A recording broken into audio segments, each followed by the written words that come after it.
oposición, ao que já manifestou a súa oposición contraria á aprobación inicial no mes de outubro.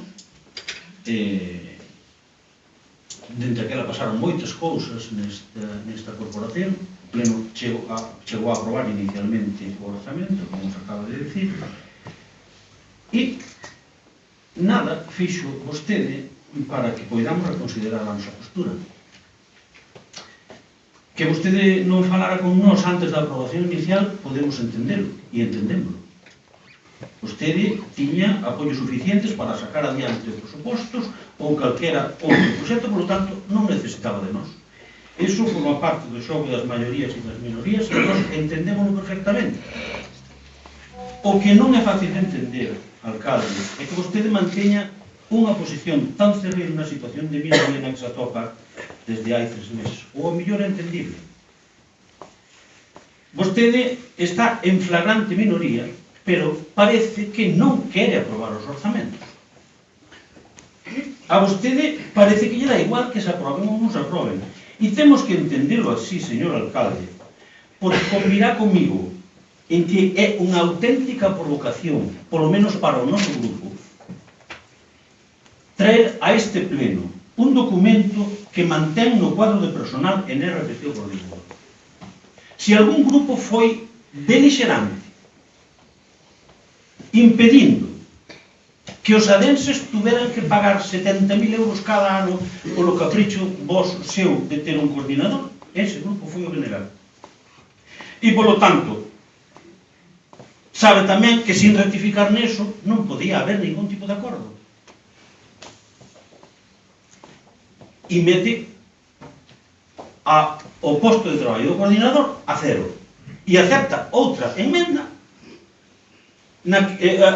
aceptando o informe do interventor no que non se poden ter a 0 e, polo tanto, as outras votas presupostariamente.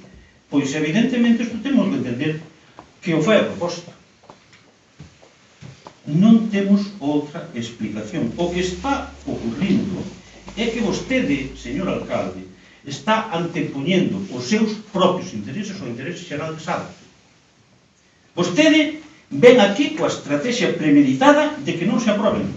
E por iso na comisión informativa non abreu a boca, literalmente. O alcalde na comisión informativa previo ao pleno non abriu a boca, nin para arriba, nin para baixo. A comisión informativa enténdese que é unha comisión para informar, bueno, do que hai. Os que falamos fomos a oposición, en concreto o BNG e o PSOE nesa. Vostede está, por lo tanto, a xogar con este asunto desde o egoísmo personal e desde o interese partidista. Ben para facerse víctima ou ben para justificar o uso de outras fórmulas para aprobalos. Que haberainas. Non lles vou dicir, entre outras cousas, porque non estou aquí para ser o seu profesor, pero hainas. E seguro que llas chivaron desde a Coruña. Vostede prefire falar co xefe da Coruña antes que cos concelleiros de Sada. E teña cuidado, señor alcalde, os adenses non queren un alcalde que sexa o responsable en Sada dunha franquicia da Coruña. Sada non merece que se goberne a distancia e o alcalde non pode convertirse nun comercial dunha franquicia.